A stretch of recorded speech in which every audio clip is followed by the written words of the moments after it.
If you are doing something consciously, like purchasing a chocolate bar or purchasing something that you know contains animal products and you know is the product of suffering, and you're going into that, entering that supply and demand cycle, then obviously you can't claim to be a vegan because it's a conscious decision to cause harm to animals.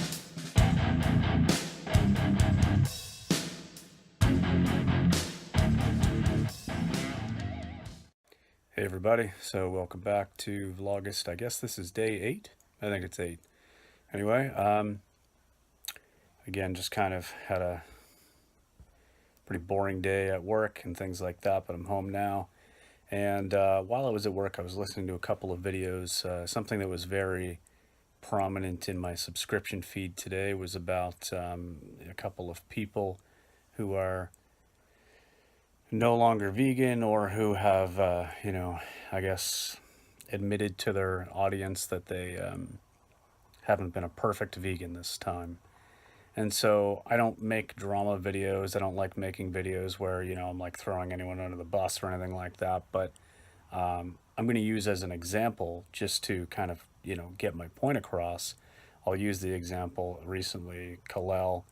I've never seen any of her videos, but apparently she has like 2 million subs and, has been, I guess, claiming to be vegan for like 5 years.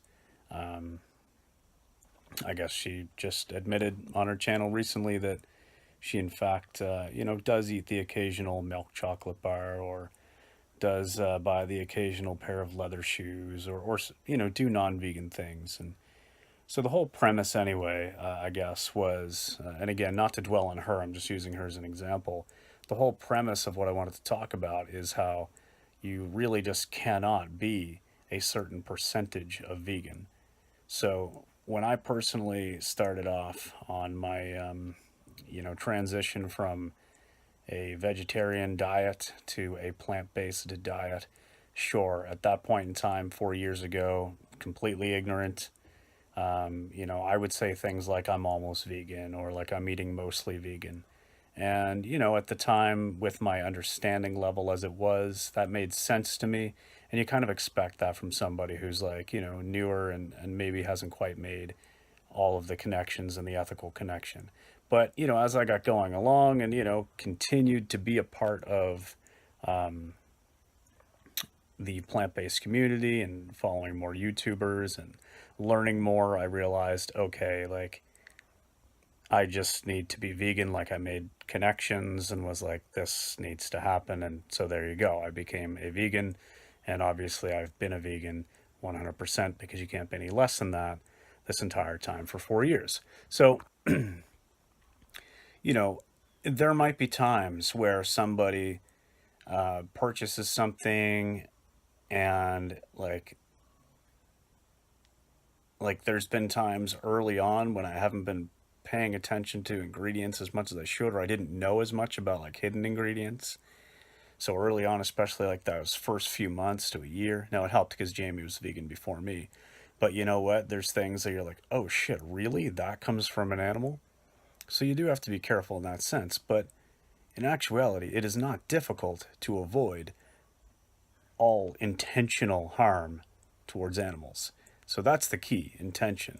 So if you are doing something consciously, like purchasing a chocolate bar or purchasing something that you know contains animal products and you know is the product of suffering, and you're going into that, entering that supply and demand cycle, then obviously you can't claim to be a vegan because it's a conscious decision to cause harm to animals.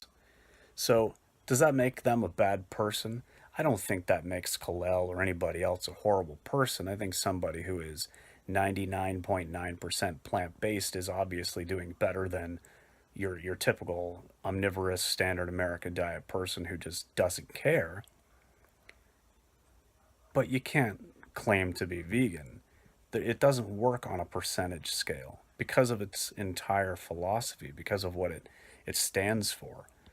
You can't stand for 99.9% not killing people, or 99.9% not like beating children, like you can't